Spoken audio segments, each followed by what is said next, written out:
मैं सोचती हूँ कभी कभी कि हमें अपने बच्चों को कुछ ऐसा देकर जाना चाहिए ताकि हमारे बच्चे जीवन भर हमें उसी चीज़ के कारण याद करते रहें।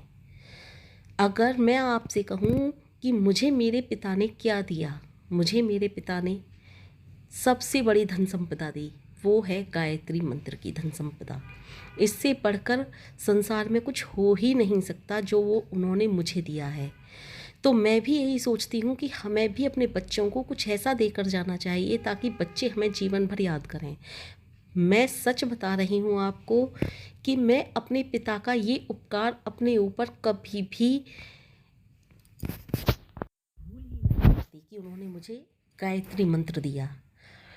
जब मैं बहुत ज़्यादा छोटी थी, मुझे अपने होश का भी ध्यान नहीं है कि ये गायत्री मंत्र मुझे कब से आता है।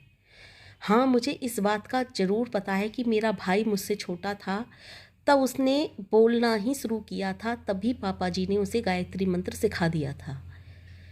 तो ये पापा जी का उपकार मैं तो जीवन में कभी भूल ही नहीं पाऊँगी।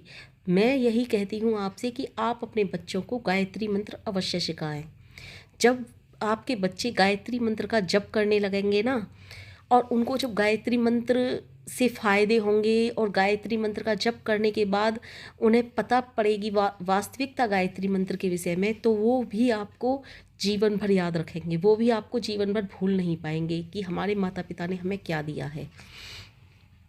मुझे गायत्री मंत्र ने क्या क्या दिया है ये मैं आपको बता भी नहीं सकती। गायत्री मंत्र मेरे रोम रोम में बसा हुआ है। गायत्री मंत्र मेरे पिता ने मुझे सिखाया और कहा गायत्री मंत्र का जाप करना। उन्होंने कभी मुझसे ये नहीं कहा कि लड़कियों को गायत्री मंत्र के जप नहीं करने चाहिए। मैं कभी भी पूजा पाठ को या किसी तरह से करती थी तो वो सबसे ज़्यादा दो मंत्रों पर ही जोड़ देते थे, एक तो ओम के जाप पर, एक गायत्री मंत्र पर। वो कहते थे या तो ओम के जाप किया करो या गायत्री मंत्र के जाप किया करो। तो मैंने तो गायत्री मंत्र को अपने जीवन में उतार लिया। और सच बता रही हूँ दोस्तों, ये पापा जी जो मुझ पर कृपा करके गए हैं, मेरे पापा जी अब इस दुनिया में नहीं हैं, जहाँ भी वो हों ईश्वर उन्हें सदा ही सुख दे। हर तरह से उन्हें जो भी उनकी आत्मा को जिस तरह से भी शांति मिलती हो वो सब कुछ ईश्वर उन्हें प्रदान करे। वो जिस भी लोक में हो उन्हें ईश्वर वहीं पर सुख व शांति दे। बस मैं ईश्वर से यही प्रार्थना कर सकती हूँ, गायत्री माँ से यही प्रार्थना कर सकती हूँ। मेरे पापा जी में जो क्वालिटी थी ना दोस्तों, मैं आपको बता भी नहीं सकती। मेरे पापा जी बचपन से ही मेधावी छात्र थे। 10th क्लास का जब उनका रिजल्ट आया था तो मेरी दादी बताती हैं कि जब 10th क्लास का उनका रिजल्ट आया पापा जी का, तो उनके इतने अच्छे नंबर थे कि उनके लिए स्कूल की तरफ से, सरकार की तरफ से उन्हें पैसे मिले। उन्होंने मना किया कि हम इतने गरीब नहीं हैं, हमें कोई पैसे वैसे की ज़रूरत नहीं है, लेकिन स्कूल के मास्टरों ने फिर उनके लिए समझाया कि ये आपके गरीबी को दूर करने के लिए नहीं है, ये आपके नंबर इतने अच्छे आए हैं इसलिए है।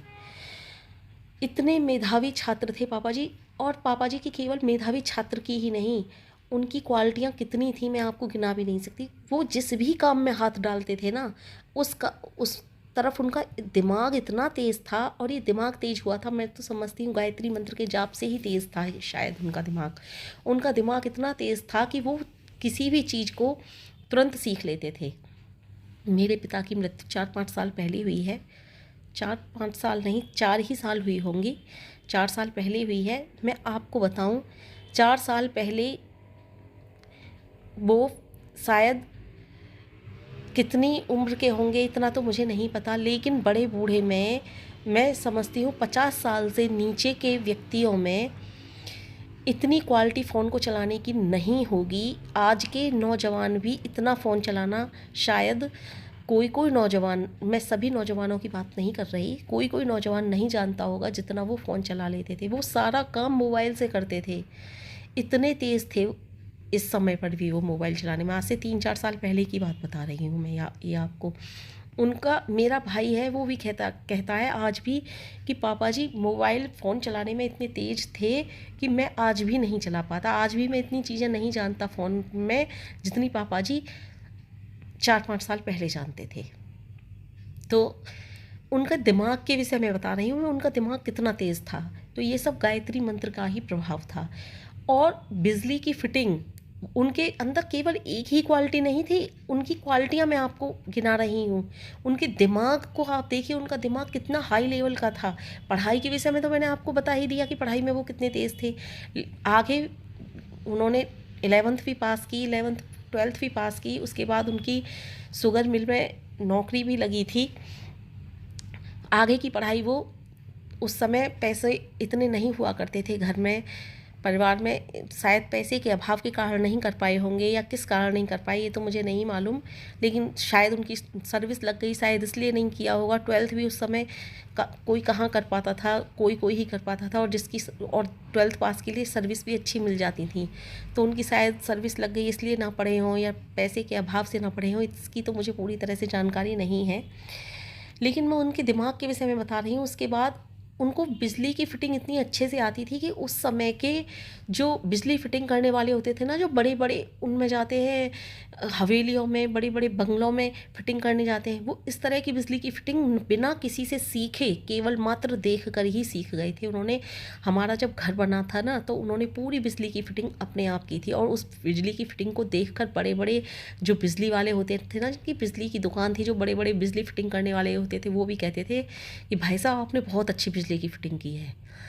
और जो दुकान वाले थे ना, बिजली वाले, उनका दिमाग इतना तेज़ था कि कोई कोई काम तो बिजली के मामले में भी वो इतने तेज़ थे कि कोई कोई काम उन बिजली में जो काम करते हैं उनको भी नहीं आता था। वो भी उनसे पूछते थे कि भाई साहब ये काम कैसे होगा, तो पापा जी उनको भी बता करके आते थे।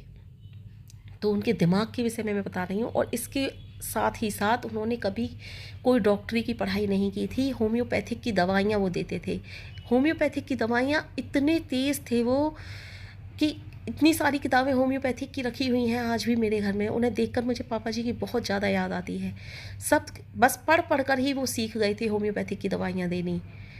और हवन किया करते थे वो रेगुलर, संडे वाले दिन, प्रत्येक संडे को वो हवन किया करते थे। बहुत सारे लोग जुड़ जाते थे हमारे घर पर और हवन किया करते थे, कभी किसी मंदिर में, तो कभी किसी स्कूल में, तो कभी अपने ही घर पर।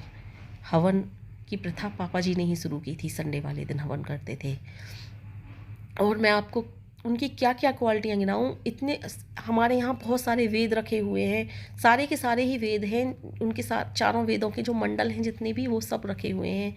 बताते थे पापा जी कि तो एक वेद जो लास्ट का वेद है वो थोड़ा सा बचा था, लेकिन पापा जी उस वेद को नहीं पढ़ पाए, उससे पहले ही ईश्वर ने उन्हें अपने पास बुला लिया। और बाकी के सारे वेदों का वो पठन पाठन कर चुके थे। मनुस्मृति हमारे घर में रखी हुई है, विदुर नीति रखी हुई है, और भी न जाने कितनी किताबें हैं। वाल्मीकि रामायण महाभारत तो अधिकतर सभी के घरों में मिल जाती हैं। ये सब कुछ हमारे घर में रखा हुआ है और सब कुछ पापा जी पढ़ चुके थे। उनका दिमाग की को देखकर मुझे ताज्जुब होता है, कितने तेज़ दिमाग थे वो। तो कहाँ से मिला उन्हें ये तेज़ दिमाग? ये सब कुछ गायत्री माँ की ही देन है, और वो ही उन्होंने हमें सिखाया, और उसी की वजह से मैं भी गायत्री मंत्र के पाठ करती हूँ। और मैं पापा जी को कभी भी नहीं भूल सकती, क्योंकि उन्होंने जो मुझ पर उपकार किया है ना, मुझे जो सिखाया है उन्होंने, मैं उसे कभी भूल ही नहीं सकती। जीवन पर्यंत तक मुझे अपने पापा जी के ना होने का अभाव रहेगा। आज भी मेरे हृदय में जब पापा जी की याद आती है, मेरे हृदय में अंदर कहीं से हुक सी उठती है, पापा जी तुम कहाँ चले गए। मैं आपको सच बता रही हूँ दोस्तों कि मुझे अपने पापा जी जैसा इस दुनिया में कोई नज़र नहीं आता। तो मैं भी यही चाहती हूँ कि आप भी अपने बच्चों के लिए कुछ ऐसा करो कि आपके बच्चे भी आपको ताउम्र याद रखें, जैसे कि आज भी मैं अपने पापा जी को याद करती हूँ। अपनी मम्मी के विषय में मैं अभी कभी आपको बताऊंगी मेरी माँ का मेरे प्रति क्या रोल रहा है, मेरी माँ ने मुझे क्या दिया है। इस वीडियो में तो सिर्फ मैंने अपने पिता के विषय में ही बताया कि मेरे पिता ने मुझे क्या दिया।